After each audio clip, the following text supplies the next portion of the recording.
Welcome back to Bread and Butter, where we are serving up the basics for Hearthstone improvement. This is episode 97. I'm your host, Tito Santana. I don't know if Doc will be dropping in tonight or not. Maybe he'll join us at the end, but we'll figure that out. But in we have two great guests, so we're good. We have Pylet. Pylet, this is like, I believe, your third week in a row. I remember you just saying, I haven't been on in a while. Now you've been on for 3 weeks, so I appreciate that. How you doing? Doing well. I'm like the house guest that won't leave. It's like preparation for the holidays. That one family member who just stands there in the doorway. That's what I've been doing this month. It feels like. Hey, you know what? We're not even asking you to leave. We appreciate your, and I'm looking forward to talking to you about your life in Hearthstone. And we also have another returning guest, Pace. Pace, how are you? I'm doing good. I'm happy to be back for my second time on the show, and I'm looking forward to talking about the new expansion. Fantastic. So, what have you been doing inside of Hearthstone there, Pace? Honestly, not much before this past week. I kind of wasn't a fan of Renathal coming back. Just don't really enjoy the gameplay. But once the Tavern Brawl came out, I've been playing nonstop. It's probably like my favorite Tavern Brawl ever. Have you rolled through all your tickets yet, or are you down to gold? Yeah, I've been spending a good amount of gold. I thought I was gonna get through on just tickets, but I've played a lot more than I thought I was. Nice. How about yourself, Pylet? I know it's been pretty interesting for you in Hearthstone, so why don't we talk about that? Yeah, so last week I talked about I went on an insane hot streak over the weekend, had like a 90% win rate or something like that, lost like 3 games all weekend. Kind of slowed down mainly just because the Brawl came out and I didn't play as much Standard, but I was able to ride that to my best ever finish for the month. I finished at 194. So first time finishing top 200, finished, top 1000 a few times, but that's my best finish. So happy with that. Felt like I was playing really well, and then kind of carried over to the Brawl to where I've tried a few decks that I expected to be good, a few decks that I didn't expect to be good. And it showed with the results of getting 2 wins with those decks. But overall, mainly getting, 4 wins or more, have 3 6-win runs. So been really, really enjoying the Brawl. It's been a nice breath of fresh air. Like Pace said, I wasn't a big fan of Renathal coming back. I was playing Standard just because I was on a hot streak and that's what was there to play and I wanted to play. But the Brawl has been great for the time that I have been able to play Hearthstone the past week. What about you, Tito?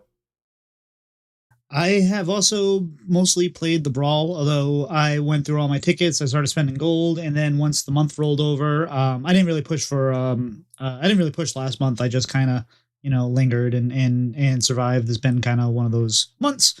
But as of what's today, the 3rd, as of a couple days ago, we started trying to just climb a little bit.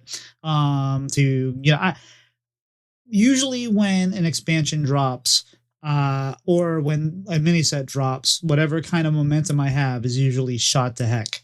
And I don't adapt well. But last time, and Pylo reminded me, when the last expansion dropped, I did well. In fact, I got an 11-star the first month of that, I believe.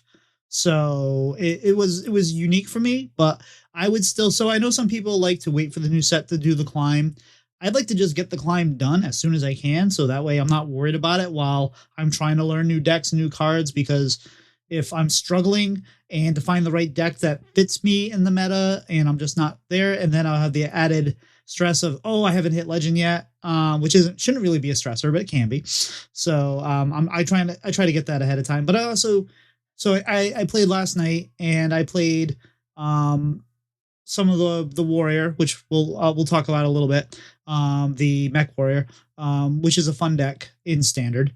But also I was playing more Earthen Paladin because I'm climbing, I'm having fun. Let's just relax. So I'm playing. I'm not a big fan of the Renathal being back either, but since he's there, I'm playing a 40 card Renathal deck that has Eartherns and oozes to kill them and bring them back and whatnot. And it's a fun deck for me. It's not great. It's functional. In fact, I think it's labeled something like it works this time, right? but Pylet, what have you been doing outside of the game? Finally having a little bit of free time now that marching band is done. I say that, and then I was busy late most nights last week just because I was off work one day for doctor's appointments, which means I had to get stuff ready after school for that day. So things were ready. And it led to a couple later days, but that's what happens. Especially when I had like 6 instruments that broke all on the same day. Thankfully they were easy fixes. It's just time consuming.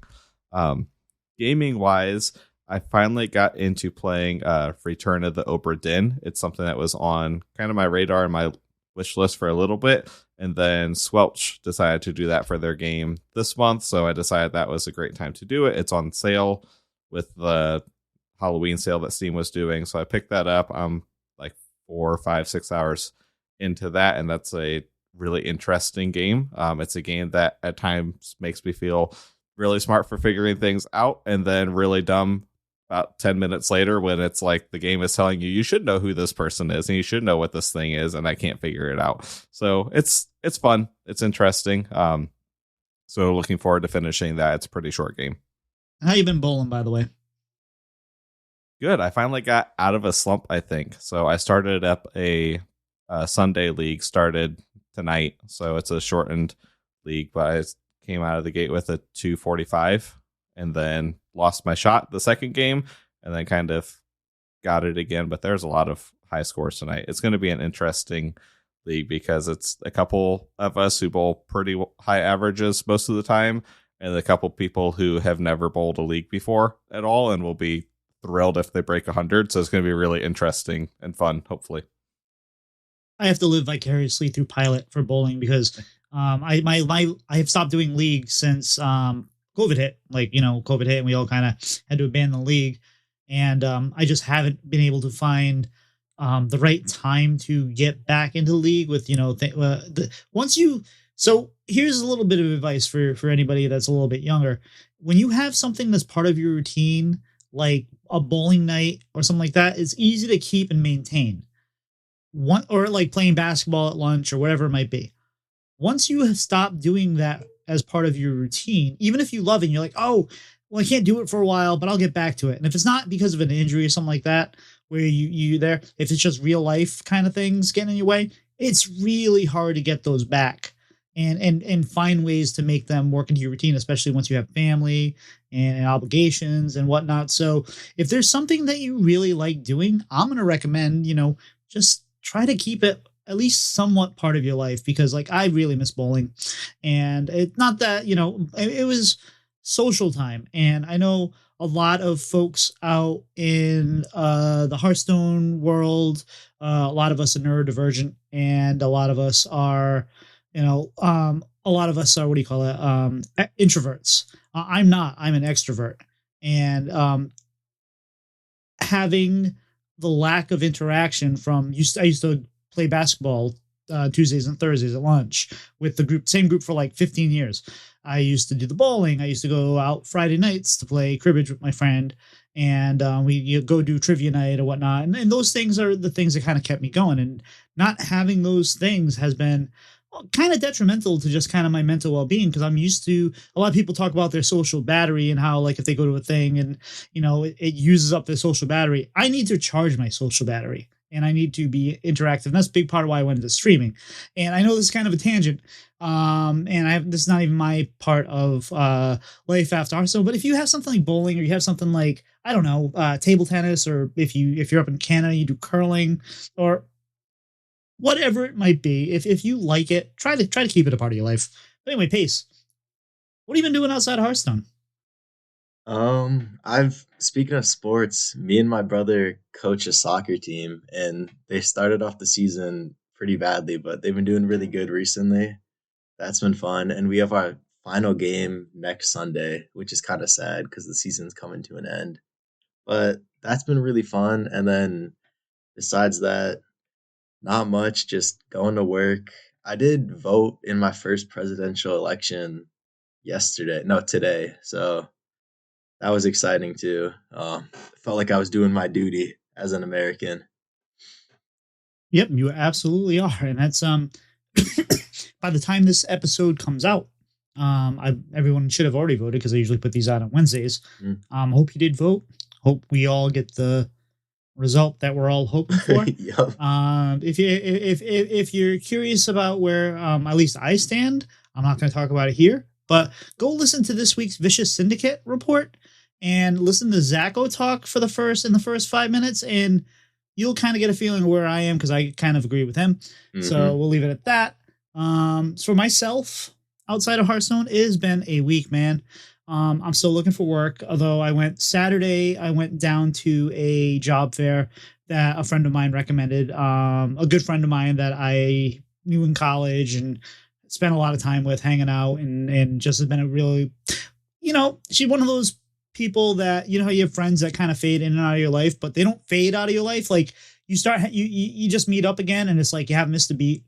And it's just like, if you ever called them or they called you and they hey, I need you, you'd be there. Like, even if you haven't talked to them in years, like, she's that kind of friend. And like, I reached out, I'm like, hey, I'm still looking for work. What about there? And if I get the job at this place, I'd be going down to probably Newport, Rhode Island, and which is 2 hours away from where I am. So I'd probably be living down there part-time, and that'd be awkward, but money's money, gotta find a job. So that was encouraging because it went pretty well, and having someone just having someone there that can potentially vouch for you is really nice. I'm dealing with a leak. So on Thursday, I was working on things on my computer and my roof started leaking. It was raining outside, so initially we thought, hey, it might be something to do with the rain. And my office is a 3-season porch, which doesn't have its own heating zone, so I use heaters during the winter and whatnot. But I thought it was just something leaking from the roof, and we called the insurance company, got a claim set up and all that. And then it kept, even though the rain had stopped, it was still leaking. So we're like, well, maybe it's something along the lines of the toilet upstairs, something like that. So turn the toilet off. Turns out it's a corroded pipe on the baseboard of our so we have forced hard air, and the heater system goes there. So there was corrosion there. So this could potentially touch 5 different rooms, and it's going to be a big mess to clean up, and hopefully it's all covered and whatnot. It's kind of a scary thing, especially not having a job. But yeah, it's good to at least find the source of the leak. We don't have any heat upstairs right now. We were able to get the top floor turned off, and we had to install a new valve for that. But yeah, that was just such a pain. And to top it all off, I went out this morning to check on the chickens to get eggs. And apparently we either were attacked by coyotes or maybe the Fisher cats or something like that. But there were places. So one chicken was dead. Another one was injured, where I had to, do the thing. But in a couple other ones, we got to keep an eye on, see if they're okay, because they seem okay, even though they got kind of ruffled up. But it was not in an area where they should have been able to get reached, because if the animal, whatever it was, came at it, they should have been able to back away. And I think what happened was, it was a coordinated attack, because we've seen this before. And I think like they were surrounded, and some of them scared them to the back and items back. So I spent today, they're in a cage, like they have they're protected, but apparently not that protected. So I spent the day putting up chicken wire around the cage too, and all that. But it's just sad, it is what it is. And it's been a weekend, man. I'm looking forward to it. It's been a weekend. The 5th is going to be weird because we have a new Hearthstone expansion and an election, and it's going to be emotions, but at least the expansion looks like it's going to be fun. And hopefully we're all celebrating after the election too and whatnot. But anyway, so that's been me outside of the game. But we're here to talk about the expansion. So we have we've already gone through all the expansion, all that, but what's unique about the expansion this time around is we've actually been able to play with the cards outside of Arena. We've actually been able to kind of build decks, and you're not able to build every deck. Like Mage, Elemental Mage wasn't going to be good. Found that out pretty quickly, because the cards you need to make that deck good exist in the expansions from last year, and the Dark Brawl only has expansions from this year, So the three that were released plus the 10th anniversary set, so you could play those cards, and the new set. So you were limited in what you could build, but also you only could play with the cards you drew. And I think it was really really cool. I think that they made a couple mistakes. I think that they should have banned a couple extra cards because there were some cards banned, and you found a couple, right, Pilot? There was like, Yeah, they weren't banned for play. Well, they were banned because they were played and they were causing bugs and disconnects and issues. So there's a couple of the Druid choose one cards were specifically causing disconnects, so they banned them while they were trying to get that sorted out. It was cards that people probably weren't trying to play on purpose. If you were building a competitive deck, it was like Raven Idol and the 6 mana Druid of the Claw or whatever it is. So yeah, I was building a bad Druid deck, and as I was going through trying to find what cards I wanted in there, I'm like, why is this banned? What did this do to get banned? And I found out like the next day. and it was probably because of the card that they added that changes the pick 2 every turn. So it's a Druid legendary, and every turn you keep it in your hand. The pick 2s that are given to you as an option are changed. So I bet you the functionality they added for that probably broke that. Yeah, there's some disconnect bugs going on right now. I know I lost a brawl run because of one. I played Scarab Keychain, and the 1-drop discover a 2-drop, and I didn't get my options, and I didn't realize that if you go in and exit the client through the menu, it concedes the game. If you alt F4, it's fine, but if you go and click the gear and close, it just concedes. So I lost a run because of that. I also lost the game because of that, and it was a good start, but it's fine. I only got 1 6-win run, and that was my own fault because and we'll talk about that. I will talk about this in a few minutes, but I was very stubborn and I kind of stuck with the same thing, but I was having so much fun. It didn't matter. Like, it didn't matter to me that I wasn't getting 6 wins. I wanted 6 wins, but I also just wanted to keep playing this deck. So it was kind of like we'll get there eventually. Funky got 6 wins with this, so we'll stick with it. And we're going to talk about, I want to talk about some of the negatives of the Brawl real quick. When I do this, I want to be clear. I loved the Brawl. It's still going on. I think it was a great idea. They need to find a way to drive sales, and they need people to buy bundles, and that's how they make money. They're a business. They make money. Free to play is great. It helps keep queue time shorter and whatnot, but their job is to make money. And they tried to do, I don't think Team 5 had anything to do with this, but they had a couple expansions ago, they had the quarter sleeper, which you got early if you bought a pre-bundle. And that was kind of not frowned upon, kind of frowned upon. No one really liked that. Good thing it was a bad card. I think our feeling is maybe Team 5 said, yeah, here's a card you guys can give away early because it was so bad that no one's ever going to want to play it anyway. So I think that was a good plan, but they needed a way they need a way to drive sales. And this right here was, hey, you got to play with the cards that you opened. And what I think they're probably hoping for is, oh, hey, I didn't get all the cards I wanted. I want to really try this deck. Well, maybe I bought that one bundle. Maybe I should buy the other bundle. And I'm okay with that. And people say, well, it's play to win, right? No, it's not, because it's a Brawl. You don't have to do it. It's not standard. It's not whatever.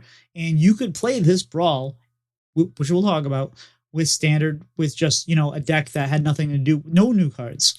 And I understand why they did that, because you want people to just be able to play. And, you don't want to restrict people. And I think they need to do something differently in order to make that happen, and maybe force you to play with some new cards. Because some of the best decks out there were things like Mech Warrior, where you have the bomb, the 4/8s that deals 8 damage and the weapons and all that. I love that deck in standard, and that deck I've had a lot of fun. But when you're trying to play new things with the Brawl, it kind of stunk to see it over and over and over again. And the same thing with like Big Spell Mage. And I'm not faulting anybody for playing those, because, hey, if that's what you want to do, it's your Brawl. It's within the rules. it is especially if you didn't buy any bundles, it's a good way to maybe farm some packs and whatnot. But I think they need to. This is the first time around. It was an experiment. I'm hoping that they got a lot of good feedback, but that became problem. And Unkiliax, especially in a lot of decks, was everywhere, even in in the mech warrior and other decks, and kind of dampened. I think what dampened some of the fun. So I wish they would have figured out a way to do that. Maybe even have like a small bundle you could buy early, like hey, for $20. You know how when the expansion launches and you can no longer buy the bundles is usually like a $20. Here's 10 packs and a legendary or something like that. I always love that. It's like a really good deal. Maybe if they offered that early where you could do that and then so buy those packs and whatnot, maybe that would have been something. But I really wish they would have banned a couple extra cards like Ziliax to just kind of maybe make the meta a little more interesting. But Pace, what'd you think about before we get to the good stuff about the brawl, what'd you think about kind of some of like the negative things that are about the brawl? Yeah, I mean, I agree with all the points that you just made. It feels so weird that Ziliax came out in 2024 because I feel like that card has been around forever. Like, I just assumed it wouldn't be legal in the brawl. Turns out it is. And then with all that monetization stuff, I agree. Like, I did end up buying the bundles for the brawl, so I'm kind of a hypocrite saying it's a bad thing. But I do think it's crazy that you have to spend at minimum $50 if you want to buy some packs. Like add a $20, add a $15 bundle. Let the players that don't want to spend too much money get involved. Like I don't know. It was a great idea, but it was a bit too expensive. And then I don't know why they made it 2 tickets. Make it 1 ticket. Like just some things can be toned down a bit for sure. Well, one thing about you could have still, so if you would have watched some streamers during the week, you got packs. And then every time you ran a run, you got packs. So in theory, you could get enough new cards to make a deck, almost like a limited kind of style. And then as you kept doing runs, you got more cards, and then you could build other things. And the potential was there for that. I agree with you. Like $50 being like the minimum price point kind of feels bad, especially if you did the $20 one where you got a legendary. At least you could be like, okay, I have this legendary. Let's see if we can make it work. And if you have 10 packs that you're getting, then you have the pity timer, right? Because before you go to the 40 pity timer, the first 10 packs, you get a legendary. So then that would give you 2 options. And then maybe you could be like, all right, well, the weird thing for me is I got all class legendaries. I think I have 1 neutral legendary and a bunch of class, and I have like 11, 12 or 13 maybe legendaries. So to have them all be class ones was really strange. And a lot, especially if you're trying to find particular ones, like you're not going to do it. So I kind of like that aspect though. It's like, well, I guess I don't have the Ceaseless Expanse. I'm not gonna be able to do that. So what else can I do? And some of the lists I would grab, like there's the Shaman legendary that creates the location, which I think goes really well in the Meteor Shaman. But I didn't get that one. So it's like, well, what am I going to put in this place? So I was trying out Murmur because I got Murmur. I was trying out, other things to make that work. So I kind of like that, but yeah, no, I agree. I wish they had something. If they're going to do this brawl, I think that if they offer a $20 price point, I think that's fair. And not only is it fair, but also someone buys 20. Well, you know what? I need more cards. I'll buy the 50. Well, I need more cards. I'll buy the 80. So, I mean, there's that opportunity there to maybe even, get that gateway purchase in to get them closer to other things. And also it gives you the point. If you already bought the big bundle and the standard bundle was $20, you're like, more cards. Let's do it. So I think that if they had that lower price point, they would drive a lot more sales. But then again, I'm not a economist. I'm not a, I don't do that. But Pylet, what were your thoughts just on that? The kind of like those negative aspects that we were talking about before we get to the good stuff. Yeah, I think the biggest complaint that I saw from just being in Discord communities was the fact that what decks you're able to build was very luck based, to where if you didn't open legendaries for decks that interested you, then you couldn't play those decks. So I do think it's something that they kind of wanted to push, to say, hey, here's your cards, go figure something out with them. And I think that that's totally fine. But if you're a player who has a very specific play style or a very specific type of deck that you want to play and you didn't get those cards, then you're kind of stuck. So I like that they kept to where you didn't have to play new cards. I know a couple weeks ago when they announced they were doing it, but hadn't announced what the rule set was, we had kind of talked about what they might do to make it so it wasn't just standard. And I think they did a really nice job with doing something to keep it interesting. And then it also kept it accessible to people who didn't pre-order to be able to, play Pirate DH, to play Mech Warrior, because none of those decks used new cards, I think, at all. Maybe one or two that you could slot in, but I didn't see many of them. But then it makes it to where, there is a little bit of a pain point if you are specifically, I like this kind of deck, I don't like these decks, and let's say you don't play Control and you opened all the Control cards, well, you're kind of stuck. I ran into most issues when I was trying to build decks of not having the epics that I needed, because the epics are a lot harder to find, and just when the expansion launches, you just craft them because they're 400 dust. I was missing so many epics that I needed to make a couple decks work that I couldn't play them. I still had a lot of fun with it, but I know that that's something that Hat has chimed into conversations and said it's feedback that they've taken, and I'm sure that they'll try to find an elegant solution that helps both sides and find some way to make it work to where maybe you can get a little bit more of a pick in something that you get, or if there's a little bit more other stuff given with those first few runs or whatever it is to kind of help open it up in the future. But it sounds like it's been overall well received. Or one thing they could possibly do is they could sell decks, right? Like maybe have like 2 or 3 decks, like maybe not for every class, but just some decks. Like here's Elemental Mage, here's blah blah blah, and you just buy it and play it, and I mean, that would be opportunity. And to be clear, those were just some, we just want to talk about the negatives. There were, I think, a small blight on what was an ultimately wonderful idea, execution, and I think Team 5 really knocked it out of the park with this. I actually ran a poll on my Twitter, because we don't call it X, and I just asked, how have you liked the Dark Beyond Brawl? 45.7% loved it. 25.7% said good but needs work.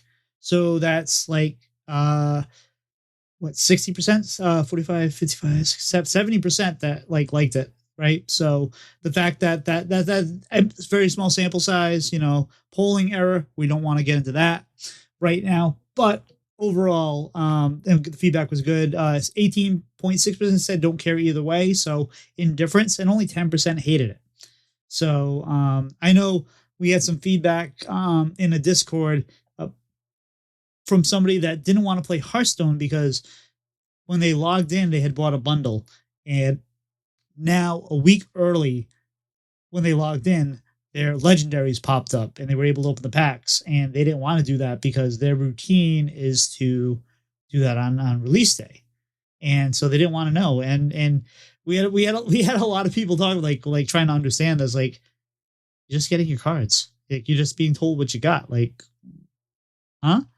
But everyone has their own feelings and everyone has their own routines and everything has their experience. So it's just good to go in with an open mind and get feedback and all that. But all right, I think we've talked enough about the negatives because I think the negatives were small, but also noteworthy because hopefully they take that feedback into account. I don't think there's any way that we ever not have this again. I think this was too big of a success. My initial worry was when I heard about this, I'm like, are they getting rid of the theory crafting brawl? Because I really like theory crafting. And this feels like it's going to take place of theory crafting, but no, we still have theory crafting. So, woo, good. So let's go ahead and go through the classes and just talk about maybe what you either played or what you saw and just kind of what you thought about the class in general. Now, this is not indicative of what the set is going to look like because, again, 3 sets, core, and the event cards, which are going away. The event cards are only here for the year. They're going away after this. So enjoy them until April. But so this is not going to, what happens in the brawl, what was good in the brawl, probably will still be good, but it's not going to kind of define the meta. So we're going to start with Shaman. Shaman was the deck that I played the most. I love this deck. I got 1-6 run with it. I mostly went 3 or 4 in most of my runs. I played Asteroid Shaman. I loved it. I tried to do Asteroid Shaman with maybe like a hint of the big spell Shaman there, where you had the the 9 mana card that would draw. You pick 2 minions and they get taunt and I think it's taunt and elusive. And I tried to mix that in with Agatha, right? Agatha. Played with Shutterblock. Shutterblock works really well in these decks. Pylet initially thought it was win more, and then he's like, no, actually, you really kind of do want them. When he realized, hey, I had 9 asteroids in my deck, and I drew none of them. I guess I really do want Shutterblock. But the deck was so much fun. I personally am worried that this could potentially be a meta tyrant. At least that was my feeling out of theory crafting. I don't feel that way anymore because I don't think there's many cards in the previous year's set that are going to improve it all that much. But I think it's a really fun deck. I think it's strong. I think it's going to be a tier 2 after playing with it a lot in the Brawl, but tier 2 and fun and something you can play. What'd you guys see from Shaman, Pace? Yeah, mostly the same stuff. Asteroid Shaman just felt like it had a lot of inevitability where you could deal with all their minions and they still have, 40, 50 damage coming at you out of the deck. So felt super solid, felt like a legitimate game plan, whereas a lot of the decks in the Brawl felt like they were kind of half a real deck and half just a pile of cards. So I was kind of surprised to see how good the asteroids kind of felt because I thought they were going to be more so like a plague type thing where sometimes you just won't draw any of them. But the difference was you're shuffling them into your own deck. So you just have so much more control over whether or not you want to draw cards. So pretty positive from Shaman. I would say probably like the second most popular class that I went against throughout the Brawl. And it was pretty scary every time I played it. And just wait till we add Gaslight Gatekeeper to the deck, though, right? Exactly. Yeah. So Pylet, what are your thoughts on Shaman? Yeah, Shaman's what I played the most. I was playing a lower to the ground version that I had built compared to what Tito was playing. I also was very limited on the spell pool. I think I was only running 4 different spells. That way, when you play Triangulate, you almost pretty much always get an Asteroid or an Eruption. And that let me just sometimes end the game on turn 6 because you play the Oracle with Spell Burst to draw spells. And when you only have a few spells, it keeps drawing a bunch of those. So that felt a lot better than I expected it to be. I thought that Asteroid Shaman going into the set was going to have some of the trouble like what I can't remember what the deck was before that Paladin always beat up on just because you have Divine Shields and little minions and they just soak up all those asteroid hits. You have so many asteroids. There are so many rocks. I ended the game with 30 plus cards in my deck so many times just because I was shuffling so many in. That has a lot more gas than I expected it to. And I'm really excited because I don't think that you're going to change the deck very much from the Brawl. I think you add Gaslight Gatekeeper and that might be about it. There might be 1 or 2 cards I'm forgetting about, but that deck list felt very strong. And there's a couple spots that you can play around with. I know today and over the weekend, Wave of Nostalgia was going back into the deck because Mech Warrior was so prevalent. So there's some room to tinker with it, but that felt very, very strong. Those were 2 of my 6 wins. Do you think Mally stays in the deck? I cut it on my 6th win today. I missed it though. I cut it for Thalnos and I had a couple games go long and I kind of wanted it back. So Thalnos is a good card just as a 30th card for some spell damage to go with the asteroids or to draw one when it dies. But I do think that Malagos with that many things in the deck is probably worth it. Plus, so much fun, right? So much fun. Now, if you guys are curious out there, if you ran into this deck at all and someone did play Malagos against you and they got through their turn and you didn't die and the rope hit because the animation took so long, that's a bug they've already been fixing. It's already been addressed. I believe the fix came out for that on Friday, but if not, it will definitely be there before the expansion drops on Tuesday. So don't worry about that. They are aware of it. Next is Paladin. I don't think I played Paladin. In fact, I mostly just played Shaman and Mage, so I can probably pretty much say I don't play Paladin. Not because I didn't want to play Paladin, I just didn't feel like it was going to be strong. And it did beat me a couple times when I was playing the Shaman because I think it kind of had a little inevitability versus Shaman. If like you couldn't get to your key cards in time, it just had big things it could do. But I'm not sold on the new Librams yet, and I will play with them a ton.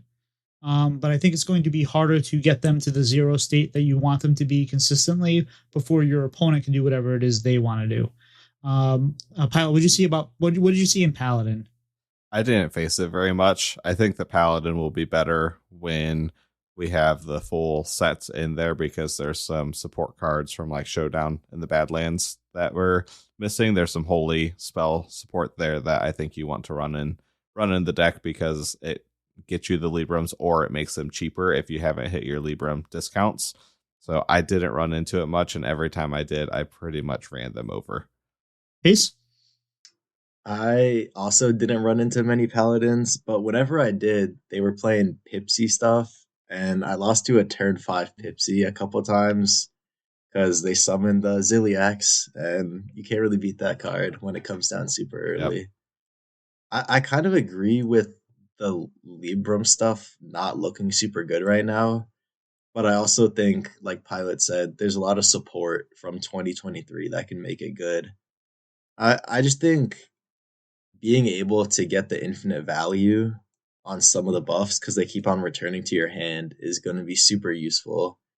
Well, to be fair, I'm kind of lumping in Librams, this iteration of Librams, with things like relics from Demon Hunter. Death Knight. Demon Hunter. I had it right the first time.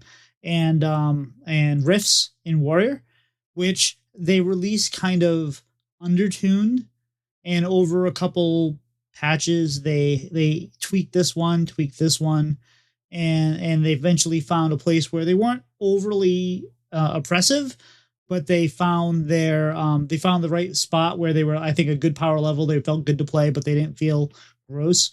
And I think that's it kind of feels like that's what they do with some of these packages where they're like, this would be too strong. We don't want it to be too strong, but we want it to be almost good enough. And then we can kind of see where the meta lies. And then we can see how we can bring that package up. So I think that's what's going to happen. I think we're going to see a couple buffs to the Libram package. Although I've seen some people already kind of on Twitter talking about how like the one that if it's 0 mana, you get +3/+3, it returns to your hand is going to be a little broken. So maybe we'll see some cards buffed and some cards nerfed. But I think the potential is there. I think it's going to take some balance before we get there. But speaking of things that may not be balanced, let's talk about Rogue. Rogue, one of the funnest decks I played during theory crafting was the combo Rogue. And that was when you got to play Quasar, and that shuffles your deck into your we've done this with Warlock, right? Where it's like discard your hand after you make 1/1 copies of everything in your hand, shuffling your deck. So we've done similar things, but what we didn't have was the ability to draw as much as Rogue does after you shuffle cards in your deck. Whoops. And when you have the Knick-Knack Shack, when you have Quick Pick, and then you have a card like was it 777s, which can draw you 7 1/1 cards, and then you can just go off. That deck is scary. I don't think it had everything it needed in the Brawl, but getting to play what was it? Rhyme Spinner, to actually see Rhyme Spinner have its day. And I mean, I played like a 21, 23 rhyme spinner or something like that, because it's so easy to make it happen.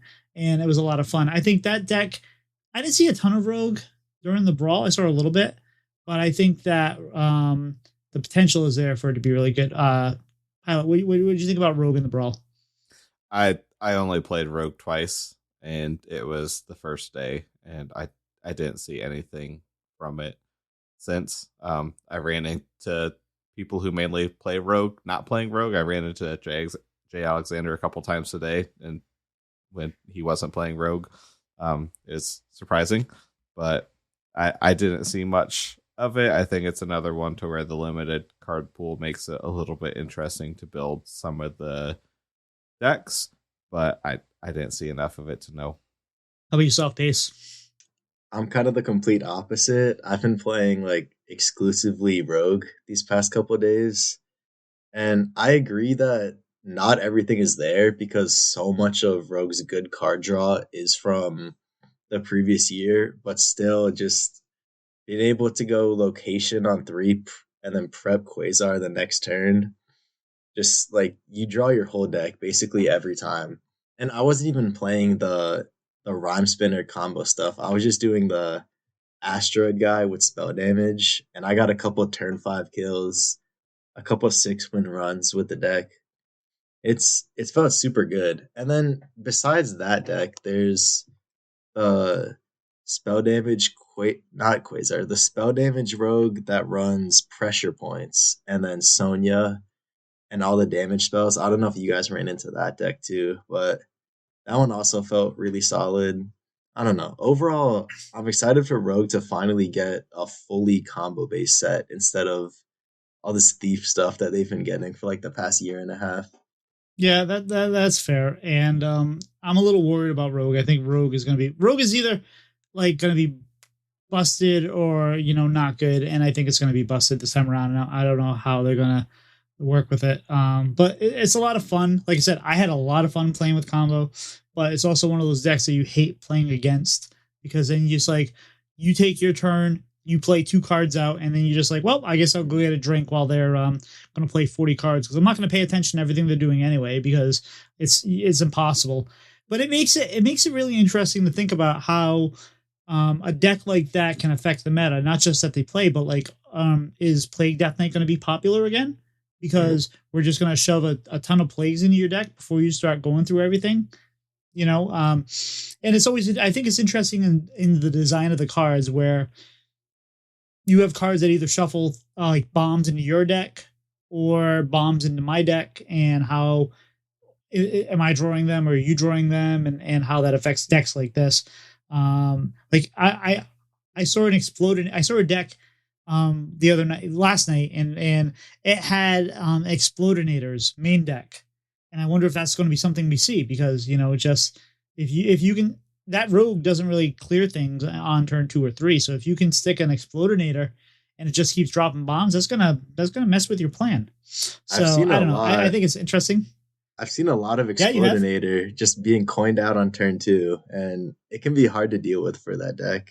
I think it's nice though that there are some tech cards like that, because the usual Cult Neophyte and Prison Stomper, they don't really work against the deck, because you're reducing the spells by so much that they're still going to be free, which is kind of worrying if you think about it, because you can't really tech against it. But I don't know. Hopefully it'll just not be consistent enough to where it's like consistently winning on turn 5 or 6. I think we're going to have to wait and see what it feels like with all the 2023 cards, though, because right now it's definitely not a consistent deck at all. And that's one of the things, right? When people, especially during the brawl, where you're like, I want to play new cards. It was sad to see some of those decks we talked about. Sad that we saw some of the decks that didn't play new cards. But when you're getting dirty ratted and neophyte, you're like, come on, really? Is this what we're doing? We're trying to play with new cards. Are we really going to neophyte here? Come on, really? But it is what it is. So how about Druid? Pace, what did you see about Druid? Not much, honestly. Not much new stuff in Druid. I saw a lot of people playing the usual ramp Druid stuff and then capping out with like either Starship or the new 8/8 that gives you a bunch of armor and attack. That stuff didn't feel super powerful.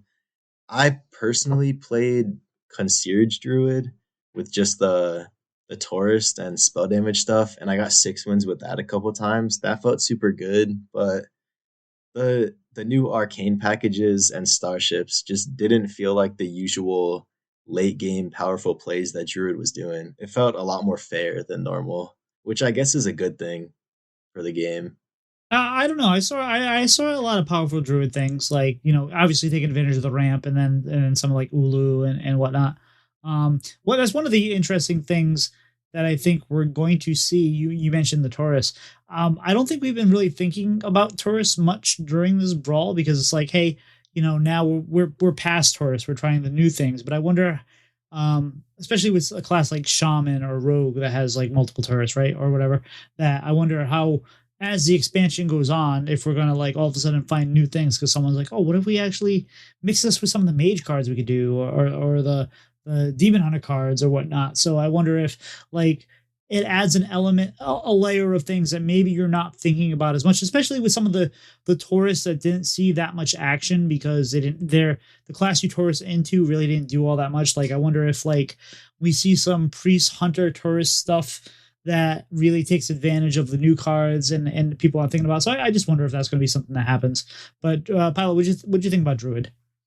Yeah, I kind of ran into the same thing. From what I saw, the spell damage Concierge Druid was probably the best one. There was a lot of ramp with various flavors of what they were trying to ramp into, of the taunts, or just having twice as much mana as you, so they just overwhelm you.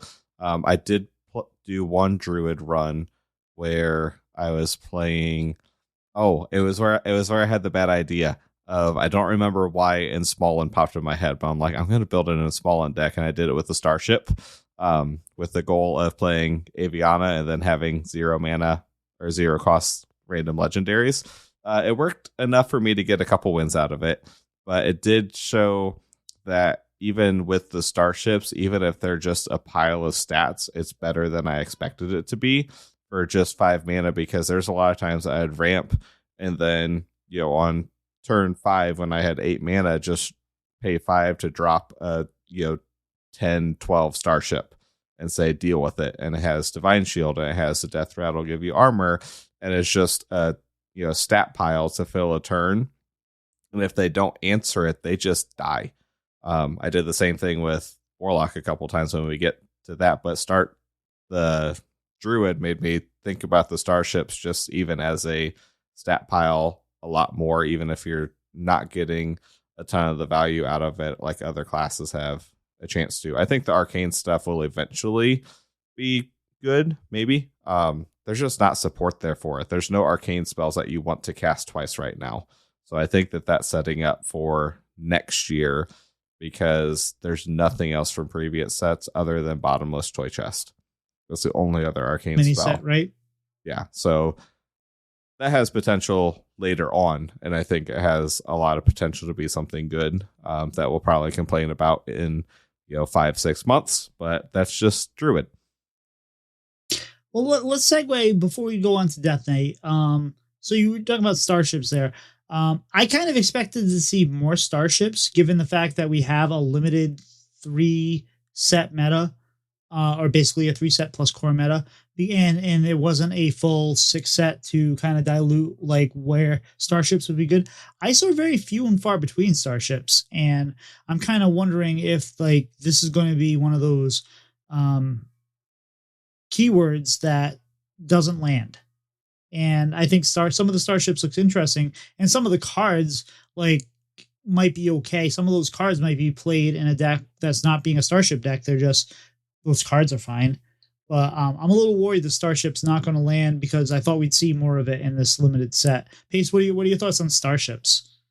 I think maybe a lot of people weren't playing them because there's the one neutral Starship Legendary that maybe people didn't open, and then a lot of the classes have either epics or legendaries. So I'm hoping it's more so that, because they did feel pretty powerful when I went against them. Like a lot of the times, like Pilot was saying, it was just like 5 mana, summon like an 8/8 that does something. It just it felt like nice additional value, kind of like Excavate or the Galakron stuff, where like it's not super oppressive or anything, but it's just a nice bonus for a lot of the classes to have. Well, I don't think you could draw the Exodar from a pack because I believe it's on the. I think it's the first card we get on the reward track. Oh, Correct. Okay, maybe that's why. Yeah, so the Exodar no one could get, and I do know that Hat commented on that was an oversight that they are looking into and is at the top of the list of what do we do about this, free reward track legendary that now no one could play with, because I think that made a huge difference in Starship decks, and there are a couple of like the just generally powerful Starship cards that are epics, like the Hunter Specimen Claw is an epic, the one that attacks and a minion when your opponent plays it, and then one of the Death Knight ones is an epic, and I just didn't have either of those. I wanted to play a Death Knight Starship deck, and I just didn't have that card, and that was too big of a piece to make the Starship itself work. So I think that was more of a what people opened than what people wanted to play, because I saw plenty of the 4-mana neutral to gain 1,000,000 armor. Starships were out there, if nothing else, for that, but I think that was a limited collection issue more than anything else. Speaking of limited collection, it's not really what I'm segueing to, but Death Knight. Wow. What is it? Airlock? The spell that summons 2 5/5s and gains 10 health. That card is gross. That is, we'll get to that, but there was a lot of Blood Death Knight, and when Blood Death Knight was a thing, I hated it. I like really, really hated it. I know we have people that love Control, but even when it wasn't good, even when it was like a 45% win rate deck, it just sucked to play against. So that we might see the rise of Blood Death Knight kind of worries me as far as my personal enjoyment of the meta. But I saw quite a bit of it. I mean, it was beatable, but I think that they could. It's going to be a problem, I think, and I think we're going to get to that point again where we just kind of either love or hate playing against Blood Death Knight, and I know where I stand on that. How about yourself, Pace? Where do you stand on Blood Death Knight? Any Death Knight, anyway. Well, Blood's the type of deck that I don't really enjoy playing. Luckily, I was playing a lot of combo decks or really aggressive decks like Pain Warlock in the Brawl, so I was kind of farming the Bloods a bit. But yeah, it's just they gain health like super efficiently, and they have so many board clears. And even this previous expansion, there was the Tourist Blood Death Knight deck that was really good for a while. Just like fills the deck with board clears and doesn't do anything proactive really. It was kind of annoying, but I get why people enjoy the archetype, so I'm kind of fine with it being good. As for like other Death Knight stuff, I think it's a similar theme that I've been talking about, where like the new legendary, the 6-mana one, is super good, but not a lot of people opened it, so I didn't really see it that much. And like I think the set's going to be great, but Death Knight just wasn't super scary for me during the Brawl, mostly because of that. And I just had good matchups with my decks into it.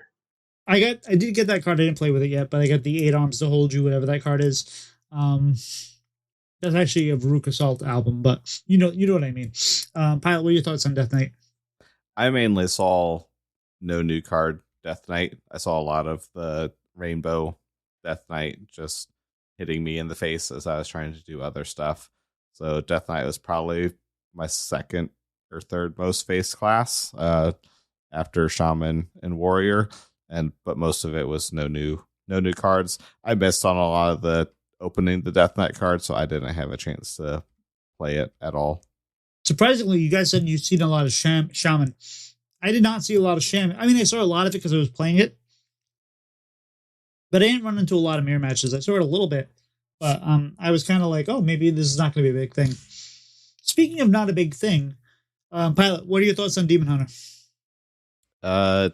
Most of the Demon Hunter I saw was Pirate. It was just old existing decks. I did go to try to play it, and I was missing too many of the cards.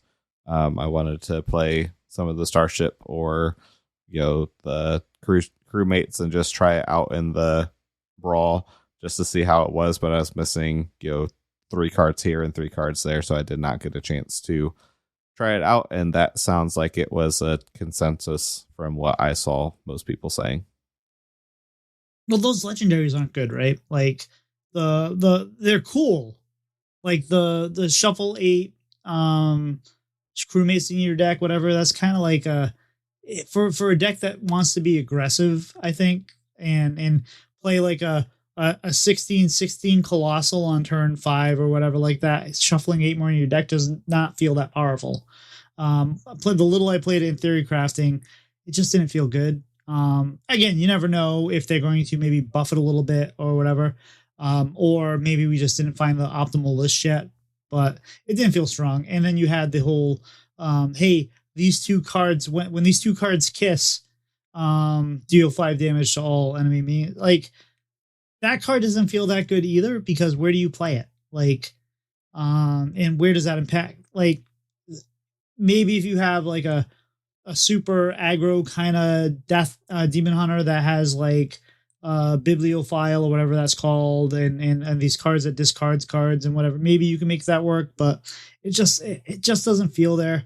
Demon Hunter hasn't been really good for a long time, except when it had the shopper moment, and I don't know, they're just missing something. So Pirate DH is kind of good. hoping that sure, Pirate DH is good, but like it's kind of like that's not really DH, right? That's just kind of like that is not like, so when you think about class identity and class feel, if you're a Demon Hunter main, are you happy with Pirate DH? Probably not, because it's not really like, that doesn't fill that fantasy of DH. That just feels like, okay, it's it's kind of like, wait, like, do you really feel like a rogue when you're playing mech rogue? Not really.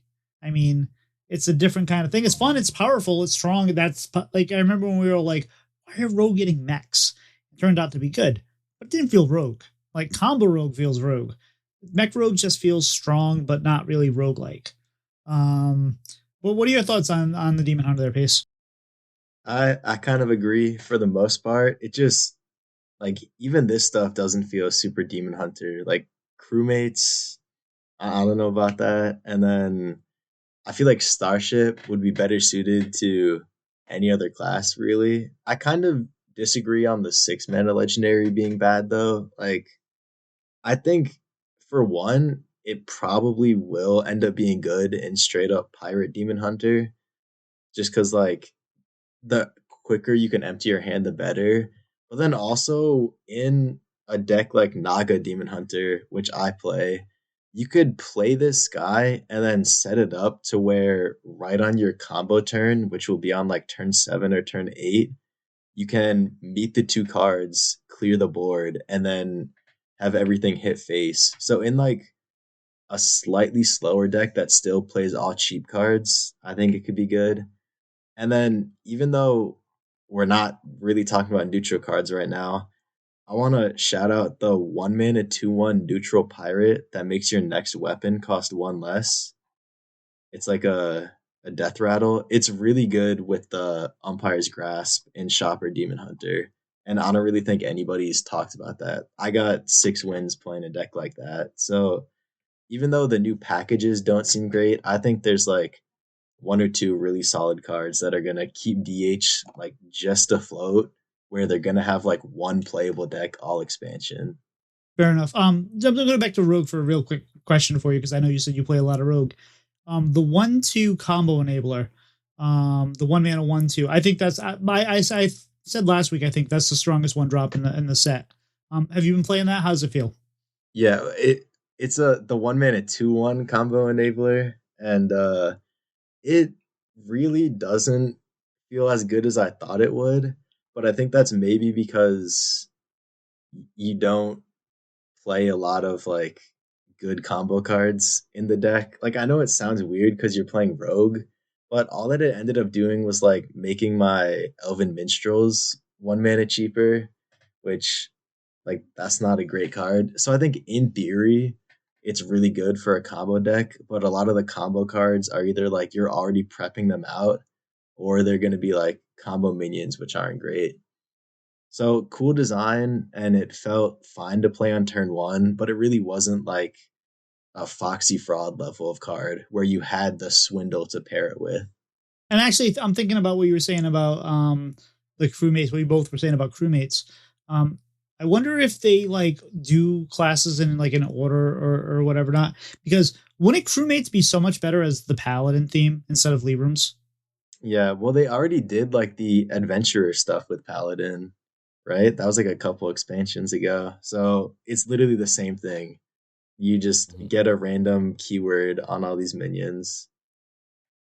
Yeah, but if you get the crewmates and paladin and you buff them up and then you play like teamwork, a 4-mana like 30-30 combo thing, like that would have been gross. Yeah, I think that could have been cool. That might be why it's not in Paladin. Yeah. But it should have been in Paladin. All right, but let's talk about Hunter. I didn't play much Hunter. I didn't see much Hunter. I saw Secret Hunter when I saw it. Very annoying Secret Hunter when you saw it because you're like, oh god, what are I gonna do with this? I did not pull Uru. Is it not Uru? The 15-15? Gorm, yeah. Gorm. I did not pull Gorm, which I think you really need to make any kind of egg kind of hunter work. There's such a key card. I think the card that I think Hunter is going to be really strong. I think the big hunter is going to be really, really good, especially with the cards like the get a 5-cost minion, reduces cost by 5 or whatever it is. The detailed notes, I think it's called. Yep. I think they have a lot of good cards there. I think there's going to be a lot of different things you can do with Hunter, but I didn't see a ton of it during the Brawl, so I think it probably relies more on the other sets. Pylet, what are your thoughts on the Hunter in the Brawl and stuff? I also only saw it a couple times. So I don't remember what they were doing at all. I think that they were, playing with the Discover cards. I agree that I think Hunter got a really good set that kind of pushes a lot of different things, because now you have this Discover idea that's kind of helping to support a late game. And then you have the Starship that you can put that package in, whatever deck it might fit in. Gorm, I also didn't open because I was going to play Hunter and I didn't open Gorm. So I'm excited to play that. I do think you needed that for the Brawl since Yodeler was not available with it being last year's sets. But I didn't see a whole lot of it, and that was one of the sets where I didn't get either Legendary. I don't think I got either Epic. So that was just one I didn't have many options to play with. Pace? I saw a bit more Hunter than both of you. I think I kind of saw a lot the first couple of days, and I was really struggling against the Discover stuff. It felt like they never ran out of cards. And the new 3-mana legendary Exarch Niall, I think it is, that's gonna go down as one of the best Hunter cards of all time, I think. Because if you get that early, every turn is just so powerful for the rest of the game. And I have a hard time seeing a world where Discover Hunter isn't like one of the premier decks early on, just because you generate so many resources, but then you're also playing these strong tempo cards with like the 1-drop, the new 5-mana spell that summons 2/5s with taunt. Like they just never ran out of cards against me. So it's kind of nice that Hunters, yeah. Then you add that 1-mana. Is it the 1-mana minion that gives you a copy of the Discover? When I played it Theory Crafting, I had hand space issues all the time. Interesting. See, like, I think you could run into that if your deck is slightly on the expensive end, which is kind of how most people were building it. They were like, oh, these are value cards. Let me build a Control Hunter deck. But I think you can afford to be super aggressive with everything and low to the ground just because you know that you're never running out of cards. So I think if you push it in that direction a bit, it's probably going to be stronger than going for like a control theme. Fair enough. Like I said, I didn't see much of it except for Secret. But what did you see in Mage outside? So we've already talked. We saw a lot of big spell Mage. So that was there. It's still a good deck. It's still really good. It was something you could play without new cards. But outside, did you see anything outside of Spell Mage? Ace? No, I saw like three big spell mages. None of them did the thing, so I beat all them. But I'm kind of surprised because some of the new mage stuff seemed interesting, and I guess like you were saying earlier, you can't really play the elemental stuff just because so much of it is from last year. But like the Draenei stuff seemed interesting. Even like I saw some people doing Taurus stuff from last expansion. That seemed good, but I think Mage, just because it's been so dominant in standard for like these past couple months, nobody really wanted to play it in the Tavern Brawl. Like we're playing the Brawl to escape all the big spell Mage, so I didn't really see it. That's fair. Pilot, how much Mage did you see or play? I did play a couple different mage runs. I did a Draenei run with the Archwing pilot. It was okay. That was the one where my run got messed up by the concede bug. So I ended at 3-3, but I felt like I was figuring the deck out and was starting to get on a roll. I had an extra loss because of the disconnect thing. Supernova, I had one Supernova in that deck, and that card is a lot better than I thought it was. It might just be because of the limited pool. I don't know what was out of the fire spell pool that will be back in from last year's set, but you just got a lot of damage or a lot of draw, and it was a lot stronger than I expected it to be when all that cost 1. And then today I had a 4-win run where I started 4-0, and then I think I got complacent or didn't pay enough attention because I was watching other stuff and quickly lost 3 games in a row to end the run, where I was playing the tourist, drink mage, the drunk mage as people have called it, with the paladin tourist, and you play both drinks and you play concierge and you just do a bunch of damage or make big minions on board with sunscreens. So, and that felt okay. It felt really good until I stopped paying attention and just lost. That's another set where when 5 or 6 of the cards are very elemental focused, and when all the elementals that are in standard are pretty much from Badlands, because that's when they pushed it. There's a couple elementals here and there. You're missing too much to build that deck, but I think that'll pop up very, very quickly on Tuesday. So Warlock I played a bit, or I played against a bit. I mostly saw the kind of random demon generation Warlock, and it kind of wasn't good. I kind of rolled it anytime I saw it. I think I lost to 1 maybe. That kind of rolled the nuts, but overall it didn't feel that strong. The spaceship seems okay, but outside of that I saw mostly Pain. But Warlock didn't really feel like it had all that much interest in it, at least early on. But I think they have one of the better starships. Pace, what did you think about Warlock? I was having a lot of fun playing Pain Warlock with the one new card in the little demon buff. Obviously, that deck was doing good. I kind of agree though with the demon stuff. That deck felt not super real, and every time I went against it, they were playing a lot of stuff in the early turns. They were doing a lot of setup, and then the payoff was just like destroying their deck and then playing bad demons for the rest of the game. So that was probably the one deck that I didn't lose a single game to throughout this entire Tavern Brawl. But I'm sure the people that were playing it were having a lot of fun. So that's all that matters. So what happens if like they blow up their deck, they have the portal, but like let's say you play an Explodinator. Do we know what happens? I think nothing happens. Like your Explodinator does nothing. Fair enough. Pilot, do you see much Warlock? I played one Warlock run. I ran into a couple of them, but not too many. I did run into a Pain Warlock today that just absolutely rolled me because I could not quite keep up with it. But I tried playing I've played almost all the new cards in the deck because I did the random demons, I did the starship, and I did Wheel of Death and kill Jaden. So that didn't feel as good as I expected it to, because turns out when you're playing Wheel of Death, you can't afford 2 slow turns in a row. So if you do Wheel of Death and kill Jaden so that you don't, care about destroying your deck, those 2 slow turns where you're not doing anything else, they just go all in and you just die on board. I was very happy with that starship, though.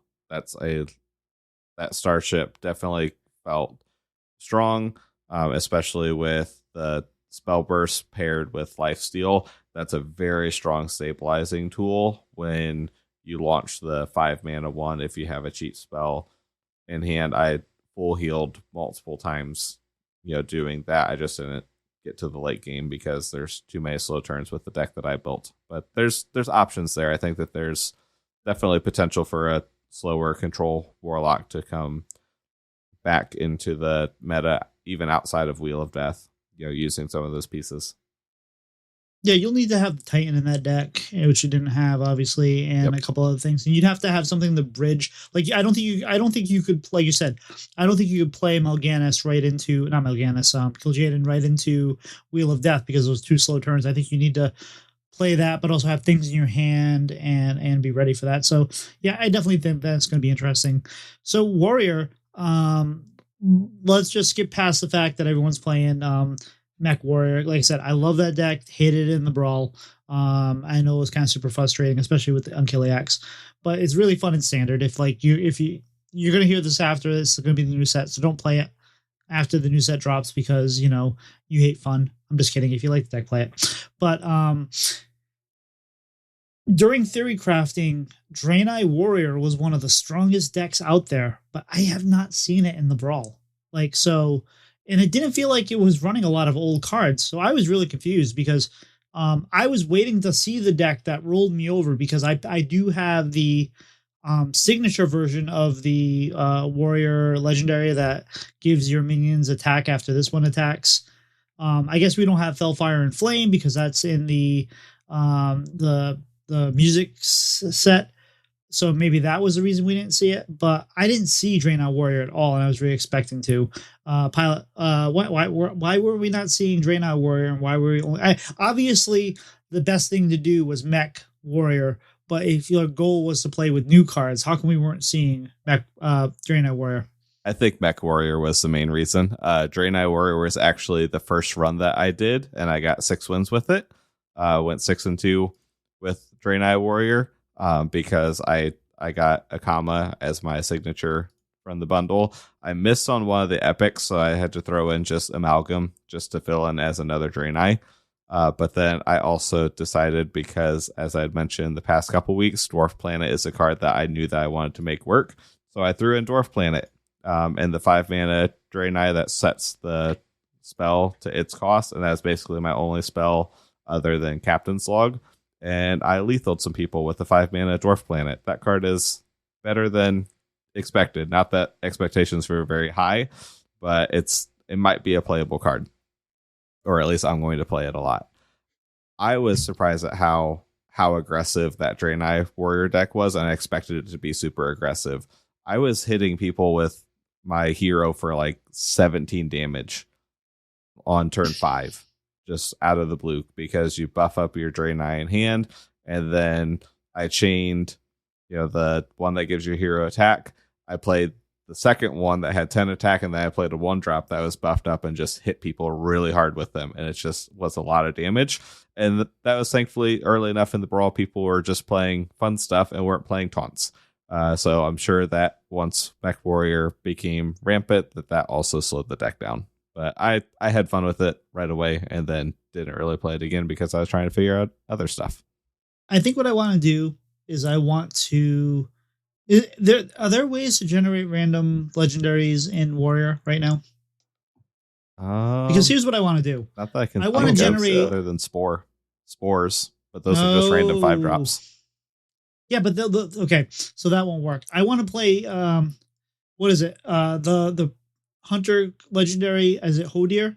That the next 4 minions you summon have 8/8s, and then play Dwarf Planet. I think that works. And then if If I do that, then I'll submit that my first ever trolling video. But I don't know if that's possible. But that sounds so much fun. Pace, what are your thoughts on Warrior?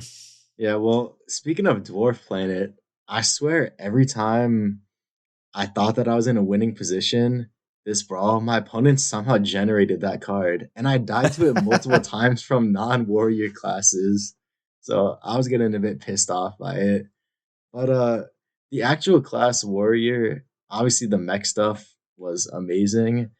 I think going into the brawl, I kind of didn't really read a lot of the cards, and in my head, I just assumed that like Draenei Warrior would be some value focused deck, and I queued against it with Pain Warlock, and I put myself pretty low, and they just came at me with like 10 damage at some point, and I ended up winning because they got me down to 1, and then I played an Infernal, which kind of closed out the game because they ran out of steam. But that deck is just like ridiculously aggressive, and if Mech Warrior wasn't a super popular bring, I think that deck would be doing a lot of damage. Well, I don't know about that just because so many people are playing these slow controlling decks, but maybe in a legitimate Hearthstone meta, the deck could do some serious damage because the cards felt pretty powerful. All right, so Priest, I don't think I remember playing a Priest. Like I don't think the Priest set that they got was good. As far as, I mean, maybe there's some tools there that'll help control. Making 42 is novel, but I don't think it's good. I'm happy I did it during the brawl. I'm sure there's an achievement that I will try to get to make it happen. That was fun, but not good.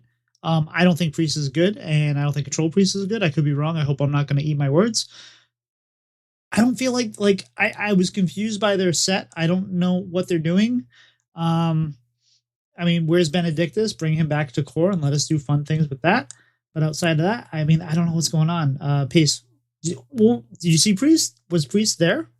I didn't really see Priest, but I kind of do think that Control Priest is going to be kind of good. And even like some of the new Draenei stuff in the Priest class, I thought that was by far the best Draenei support because a lot of the cards were just like really solid on their own. They didn't even need the buffs. And then even like the 42 guy, I'm like, I feel like you could pull that off pretty consistently just with the amount of healing and now self damage that the class has. Like, I think if you're building your deck around that, it can be good. My only worry is that Priest as a class just doesn't really have great ways to end the game. So after you do all your controlling stuff, you heal up to 42 a couple of times. I don't really know what you're doing besides just summoning Titans a bunch, which maybe that could still work because Aman'Thu is a really good card. So maybe Control Priest gets there. But like you were saying, it's such a boring class right now, and they just killed Overheal, which was like the one novel Priest deck that we've gotten in a bit. So I don't know, kind of a sad class right now, but I think it could still be pretty powerful this expansion. I'm kind of sad about Overheal Priest too, because I did put effort in to learn it. And that was one of those decks where I'm like, all right, I'm going to try to learn one of those decks that everyone drops because it's too hard. And I actually started to win with it. In fact, Pilot was like, we're not bringing that deck this week in duos. And then like the day after I went I won like 9 out of 11 games. I said, we should have brought it. He's like, you didn't know how to play it 2 days ago. You know how to play it now. Shut up. But like, I think that the 42 card is a trap because I think that like, yeah, you can make it happen, but like, then you're like, hey, look, I just made this all happen. I just played 5 cards and I got my health to 42. And your opponent's like, great. Now you have like 2 cards left in your hand and I'm just going to punch you in the face. So I don't know if that's going to be, I think it's something you can do. I don't know if it's going to be a thing you want to do unless it's kind of by accident. And yeah, no, I just, I don't know. I hope Priest, like, I don't want to play a lot of Control Priest. No one likes playing against Control Priest. I'm okay if we get a little sad. But it's just, and Arc and Velen didn't feel that strong to me because a lot of the Draenei cards, and I could be 100% wrong on this. I fully admit that, but it felt like when Velen started popping off on Death Rattles and Battle Cries, it was stuff that you wanted earlier in the game. And when you're buffing things in your hand, when you get to Velen, there's nothing in your hand because you already played all those Draenei's. and everything like that. So it just felt like it was a lot of recycled buffs and death rattles and battle cries that didn't do anything at that point when you killed it. And maybe I'm wrong about that, but it just felt like, oh, okay, you did all those things, but you had 2 cards in your hand now because you're already at this part of the game. So I don't know if that's going to be any strong. Pilot, did you talk about priest at all? Yeah, I don't think you talked about priest yet, right? I did not. I saw one priest that I beat. I think that priest has a weird set, and it's a set that I think needs all the cards in standard to try to find something. I do think that there will be a control priest if they can find a win condition. It might be, as many Amantul as you can play, which is what they've been doing. But we know that there is some power coming into the format, and there's some burn coming into the format that normally makes it so that just straight up attrition, outlasts them with Amantuls, and everything you get from them doesn't always work against that. So I think that that's going to struggle. I'm interested to see if we can find something with the cheaper spells here. They have these kind of more aggressive buff style things. I think that there might be some potential with shifting overheal to that route, to where you're using the overheal cards as your draw engine, and using Heartthrob to make random minions, and then you buff them.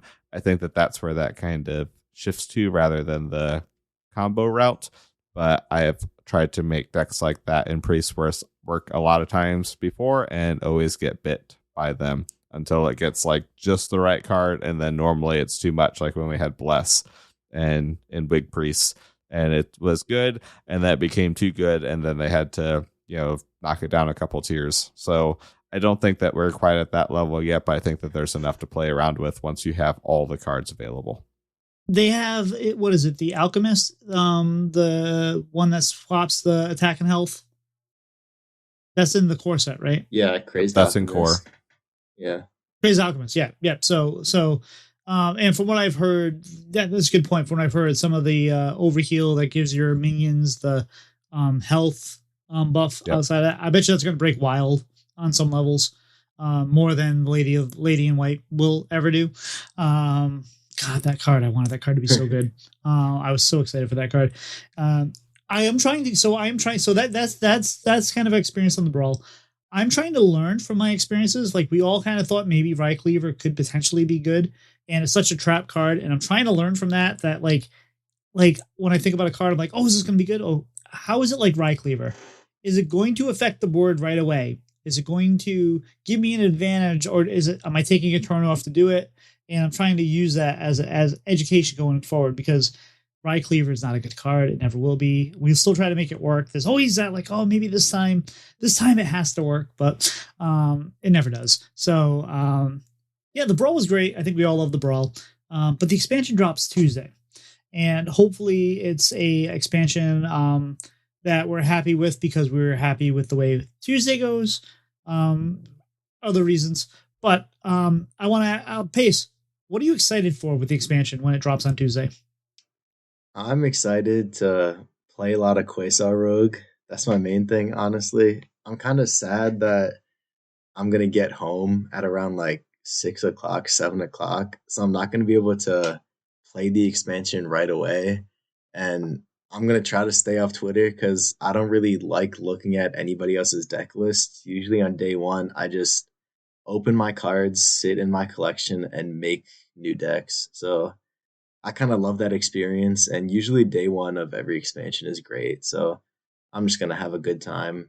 I'm also going to be having a stressful time because, like you said, the election's going on at the same time. But hopefully both things end up going good, and it's just an overall good day at the end of the night. And what card are you most excited to play? I feel like I've already mentioned Quasar so many times, so I'm not going to do it again. I really like the 3-mana neutral card, the spell damage one that draws 2 spells. Hold on, let me double check that card's name real quick. Yeah, Ethereal Oracle. I think that card's going to see play in like so many different classes. And I don't know if you guys know this. I kind of tweet about it sometimes, but Guild Trader is my favorite card all time. That's the spell damage +2, and it has tradable. I just love card draw and I love spell damage, and this card does both of them. So I'm excited to play it. All right, Pilot. So what are you excited for, and what card are you most excited for? I'm trying to go through the card library and make a decision. I think overall, I'm most excited for Starships. They felt a lot better to play than what I expected them to. I thought that they were going to be too slow, and they might still be too slow, but I think that there's still potential there for them to be impactful. So that's what's exciting me the most. What's the other question? The card that I'm most excited for is that's a good question. I think I am most excited for, I can't find it now. Red Dwarf. Dwarf Planet. I already got that to work. I'm happy there. I cannot find it at all now. Oh, Supernova. I had no expectations for that card, and after playing it a few times, I'm excited to try to, find uses for that, and especially because Mage has enough cards right now that you can discover cards and discount them. I think that we're going to see a lot of Supernovas generated off of things like Primordial Glyph, and then you play it for 6, and then you have a handful of burn on turn 7, and that is my kind of Mage deck. And then you play Orb on 10, and then you have a handful of 1-mana fire spells to follow it up with. I mean, that seems okay. Mm-hmm. So I don't know what I'm excited for. I think I'm mostly excited for Asteroid Shaman, and I'm kind of surprised I am. But it's just, I don't know what it is about it, because I've never been a huge fan of like Bomb Rogue or anything like that. But yes, this is Bomb Rogue, but it's Shaman, and it's like different, and it's just so much fun to kind of like set up these turns and to kind of like, I hated plagues. Like I don't love plagues. I don't love bombs, but for some reason Asteroid Shaman just pulls at me, even though it's the same muscle. I get that. I know I'm a hypocrite, but I'm excited for it. As far as the card I'm most excited for, I mean, Quasar is up there, but I'm also like, I already know I'm going to have a love-hate relationship with that, because I'm going to hate playing against it. But when you play it, it's going to be so much fun. But probably Grom. I enjoy the big. I love getting those the 7-mana 7/7s that when they die does 8 damage to another minion. I love the kind of like big hunter archetype. So I'm looking forward to that. And the eggs are just a lot of fun, and I think they do a lot. But Pilot. What has you worried? 2 things have me worried, and they're very different things. As a card, I think Ceaseless Expanse has me more worried than I expected. Just because of the Murmur interaction that I did not think of until it started happening a lot. And it's just like, oh yeah, that is how that works. I don't like that as someone who plays a lot of board based and aggro. So I think that card is it's something I kind of wrote off at first, because you see 100 mana, and now it's like, oh, that is a playable card possibly. Other thing that I'm slightly worried about is that it's gonna take us a little while to see a lot of new decks, because one thing that they've been doing this year, and this is, I think, because of feedback and complaints from 3-4 years ago, is we had quite a while where we had a lot of packages in new expansions, to where I don't think that they were basically pre-built decks, but there's a lot of stuff where here's Mage, here's what you're doing in Mage, and that's half your deck list. There's not a lot of that has happened this year. I think this set has more of it, only because we have Draenei being released as a new tribe, and they wanted to push some synergies with that. But there's a lot of sets here to where, okay, here's some cards. They're obviously some good cards, but what do you put around them? Because it's more of like an 8-card package rather than a 16-card package.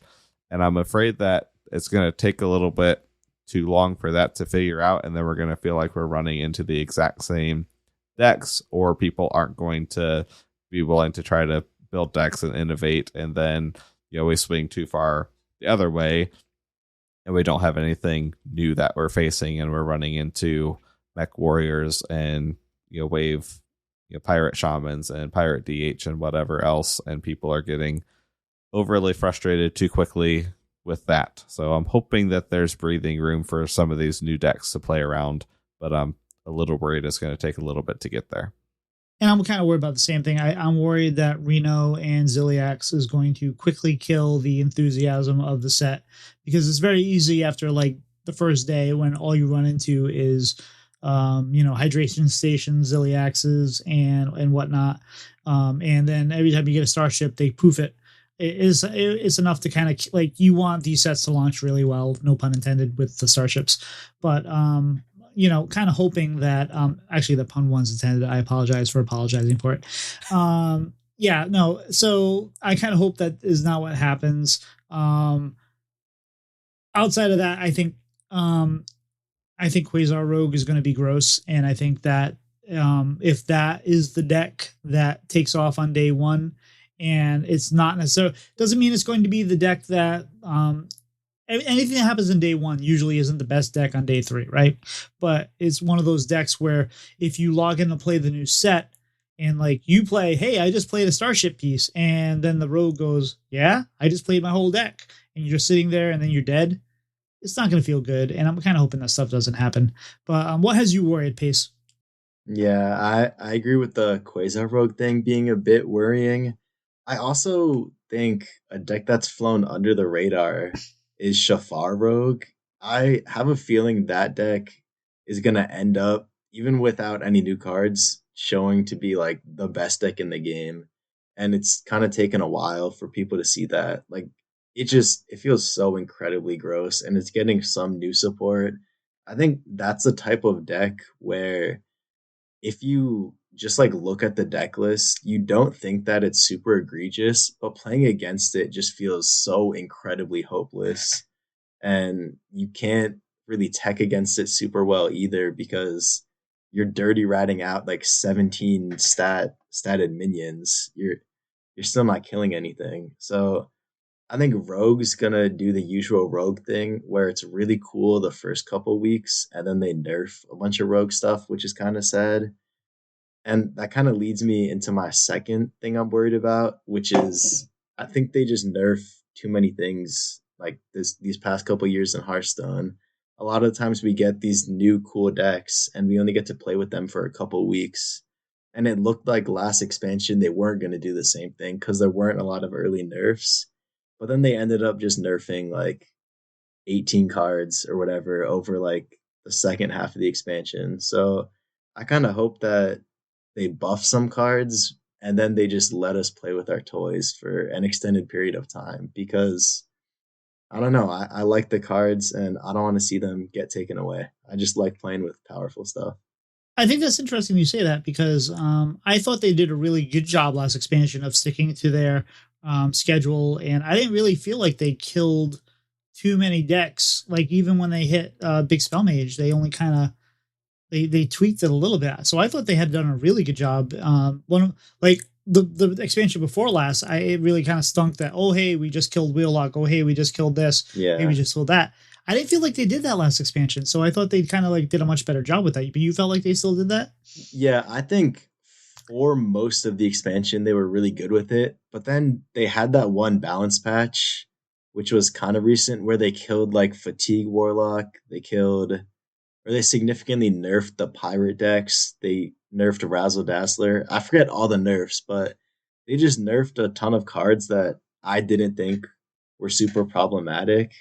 And then even like at the start of the expansion, they nerfed Tidepool Pupil because of things that Rogue was doing, whereas like that card enabled Android a lot. Yeah, well, and Death Knight.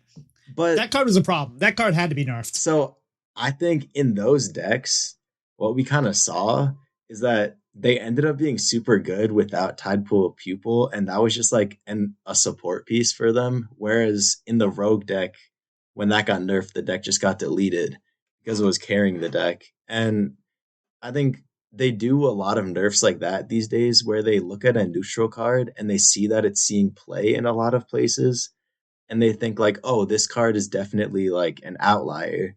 But if you look at the stats for all the decks, it's like super powerful in Rogue and then middle of the pack in all these other decks. And cards like that I think are good for the game and shouldn't get nerfed.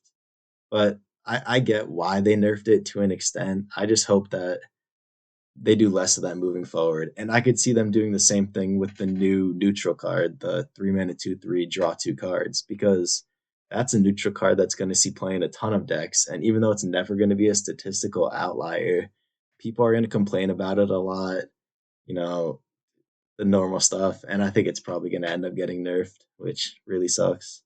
Yeah, no, I have to disagree with you. I think typo people needed to be nerfed. Yeah, Concierge Druid, Death Knight was doing like cold feet and other things, and it just felt to me like that was like the target to hit, and I thought it was kind of appropriate. I understand that not everyone feels the same way, but like I was fine with that.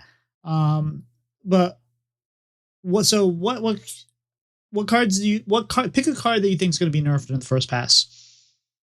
Right away, I think not of this expansion. I think Skyla is just gonna get a second nerf. But if I had to pick a card from this expansion, um, ooh, honestly, not a lot of them seem super strong. I'm gonna say the Hunter 3 mana legendary that replaces your hero power. I think that's gonna get moved to 4 mana. I think like that card's gonna be putting up Barnes numbers in the mulligan, and very quickly people are gonna realize that that's like by far the strongest card in the deck. We've talked about this, and I think people like I think last week we were talking. Was it last week or the week before we were talking about it? And um, people are like, oh, but you're replacing like the best hero power in the game, which it isn't because Warlock is the best hero power in the game. But like, yo, you're getting rid of that 2 points of inevitability damage. Inevitability. I can speak. And it's like, no, the thing you want to do, like even with Hunter, if you can do anything but do your hero power, you mostly want to do it. That's a filler. That's like, unless there's a reason to do it. And to replace that with a tracking, to go through your deck and find the cards you want is so powerful. I think that's like, yeah, I agree with you. That is probably I think that is one of the best cards in the set. But the card you were talking about, is it Oracle?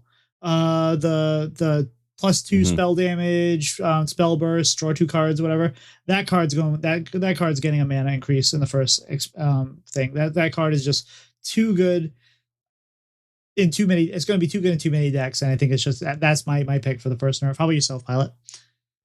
That's interesting. I thought that they designed Oracle pretty well to make it so that I can hopefully stay there.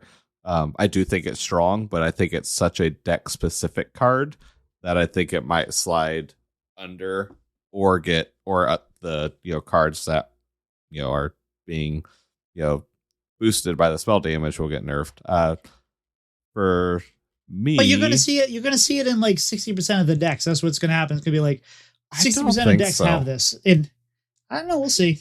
I don't think so. What decks are wanting to use spell damage and draw specifically spells? It's not cards, it's spells. I don't think you care about the spell damage. Damage. I think if you have a card that spell bursts and draws you 2 cards and happens to have spell damage, I think you're still going to want to do it. Yeah, if people are using it just to draw 2 spells, then I don't think that it's going to get nerfed. That's not the egregious. I mean, that's the good part of the card in like Asteroid Shaman, but that's not something that people are going to be dying to.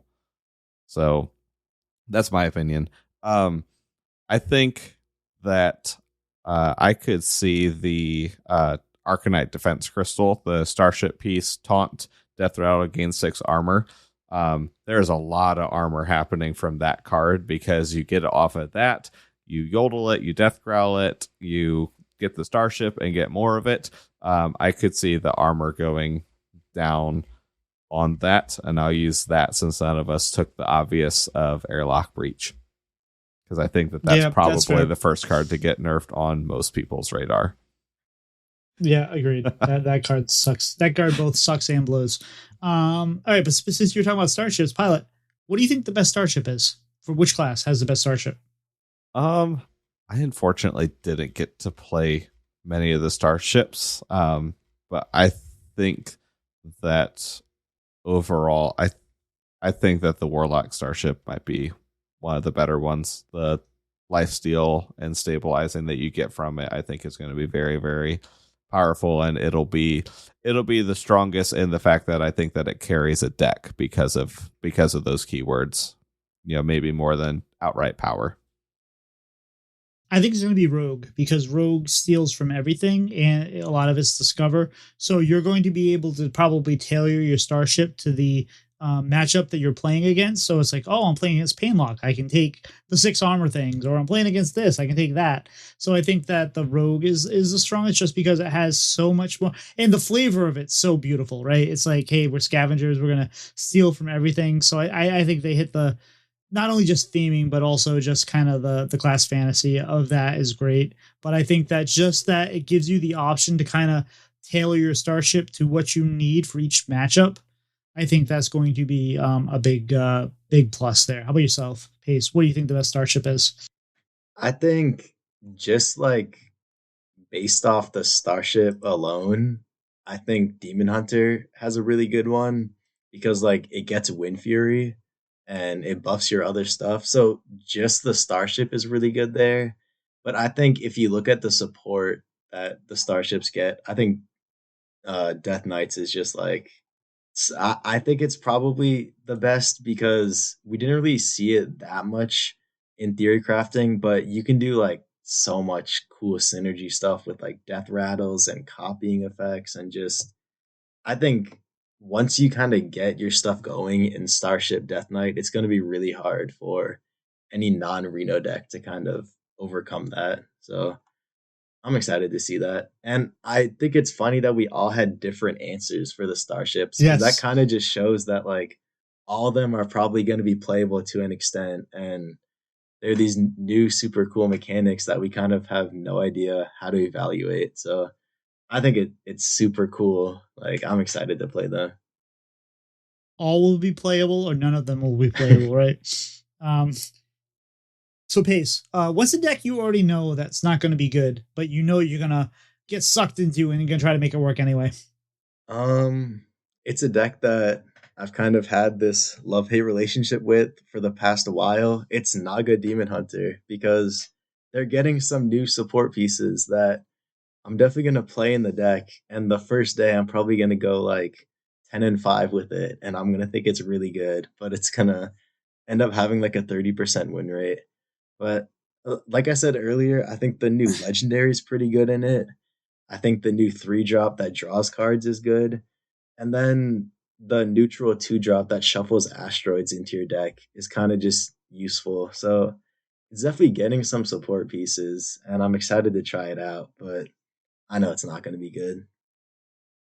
That's the worst thing that can happen too, right? Is when you play a deck for the first time and you go like 9-5, 9-4, or whatever, and then you're like, then you believe in the deck. So then the next day when you go like 3-9, you're like, oh, I just had some variance. And then the next day you go like 4-10, and you're like, I can figure this out, because you already had that initial kind of dopamine hit of winning with it at first. And that's what we call pilot program decks.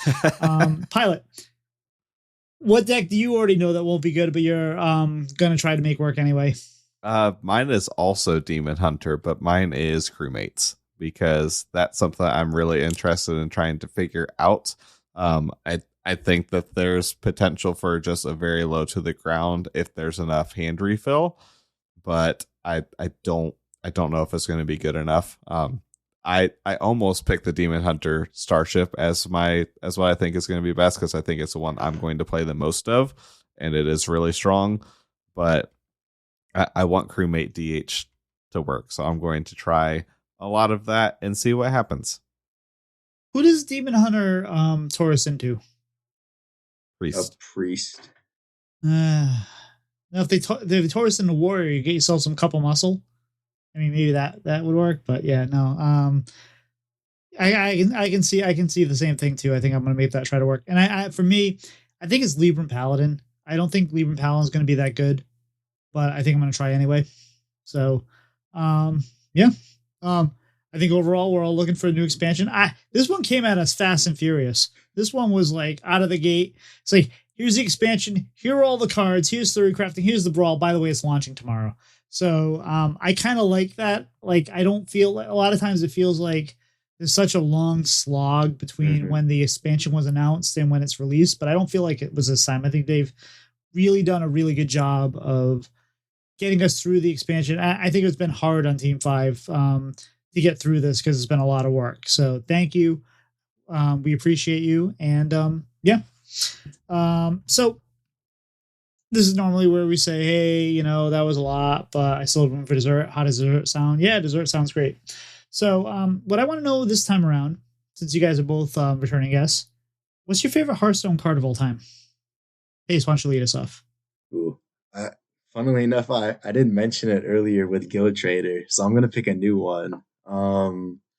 If it's Guild Trader, it's Guild Trader. That's fine. Yeah, well, Guild Trader, that's my favorite, like for the reasons I said earlier. And then I just tried it out in every single deck. I was throwing spells into the decks. Like, it's just such a cool card that has tradable on it. And I don't know, I love making my cheap spells that much more powerful and turning them into legitimate win cons. So yeah, I'm going with Guild Trader. Fair enough. This is not my favorite card, but I am looking forward to playing, and I know it's not going to be good, but I'm looking forward to playing the Ceaseless Expanse with Kangor. Yeah, that's going to be fun. Pylet, what is your favorite Hearthstone card of all time? All right, I'm going to pick one, which is difficult for me.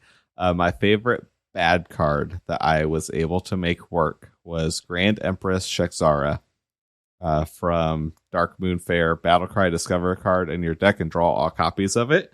I had a version of Baron's Miracle Rogue running that and Ticketmaster. So on turn 6, you just make a board full of 3/3s. And because I had more boards, I was winning the mirrors. So I got that card to work and I loved it so much. Fair enough. So when I thought about this, when I wrote the question, my favorite was probably the Countess.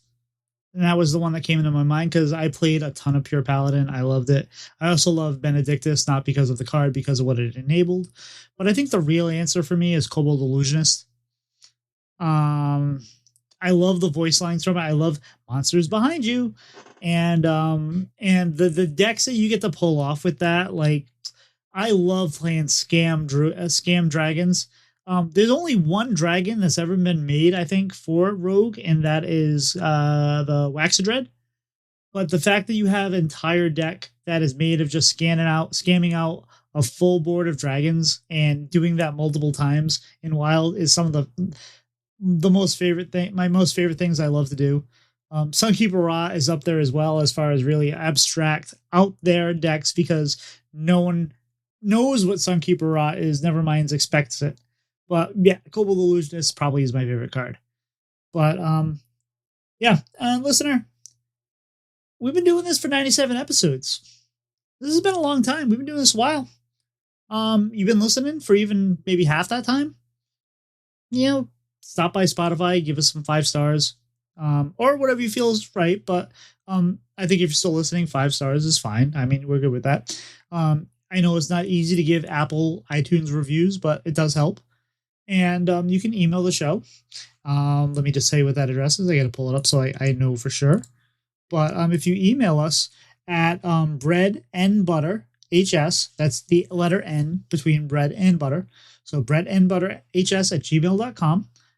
You give us a review there or, any kind of feedback. We'll read it on the show. And especially coming up on the episode 100, if you can just tell us, like, what you've liked, what you haven't liked. I know sometimes we have episodes that are super focused on some education. Sometimes we're focused on the news and what's going on.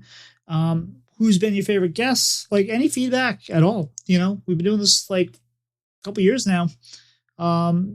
So we'd love to hear from you. Pylet, you gonna where can people find you on social media? I can mainly be found lurking in various discords at Pylet712. That's Pylet. So you can message me on there. I have a Twitter that I don't check very often, but it has the same handle, so you can find me in both of those places. How about yourself there, Pace? I gotta warn people before they go to my Twitter because I kind of just post whatever comes to my mind, and it's not all super Hearthstone related. But if you want to follow me, it's at Pacey Guy, and Pacey's with two C's. Yeah, follow at your own discretion. It's a good time over there though. Yeah, and Pace does tend to get himself into some spirited conversations about Hearthstone with people. So if not just for the entertainment value, you should go there. And you can find me on Tito Santana HS on Twitter, Twitch, YouTube, TikTok. And if I'm not somewhere, just let me know. Maybe I'll get there. I still have one more bundle to give away, and I haven't decided how or when I'm going to do that. I've been a little distracted with Leaky Roosts and Coyotes. So that has kind of like I had plans, but the best laid plans, blah blah blah. So I would subscribe to my YouTube, I would subscribe to my TikTok, and keep an eye out there, especially if you're looking for a bundle, because even though you can't buy a bundle after Tuesday, these codes are still good. So maybe we'll have a last minute kind of, hey, you didn't get anything, you didn't get what you wanted, get a bundle. So we'll figure that one out. Hey, you got any shout outs this week or anything you'd like to promote? Shout out Brooklyn Nets basketball. Season just started, 3-4. We're looking good so far. Cam Thomas for MVP. Yeah, that's it. The Celtics are still in the league, right? Yeah, I don't really like the Celtics too much, being from New York and all, but they're a pretty good team, so got to deal with it. Well, we talked about the Nets, a very subpar team. Pylet, how are the Jets? We don't want to talk about that. But do you have anybody you'd like to shout out this week? Yeah, I'm gonna shout out Matt at Arms. Played him in our Blizzlet Fantasy Football League last week, and I won by 0.01 points. So he was a good sport about that. It was very interesting. I didn't know how I got 0.01 points at first, and I realized it's how our passing yards are set up. That 1 yard got me the win. And then also shout out to the Hearthstone team for coming up with a really cool idea to, do a pre-release brawl and keep, engagement driven, in this last week before the expansion when everyone is normally tapping out. Normally I don't play it all the weekend before, and I played Hearthstone today when I normally wouldn't. So awesome job to them. And I'm going to shout out, as we have shouted out multiple times on the show in the past, Ridiculous Hat.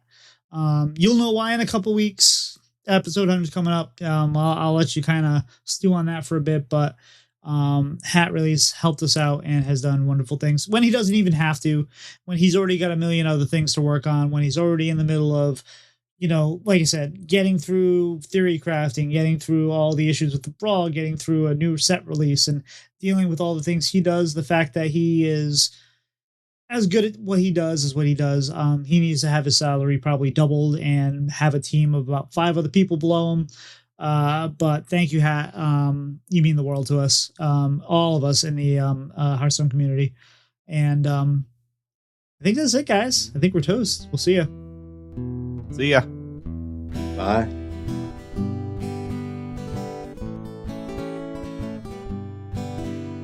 Slide two brothers meet one another when they slide up to the mic. It's bread and butter with one another. Let's start up that recording light.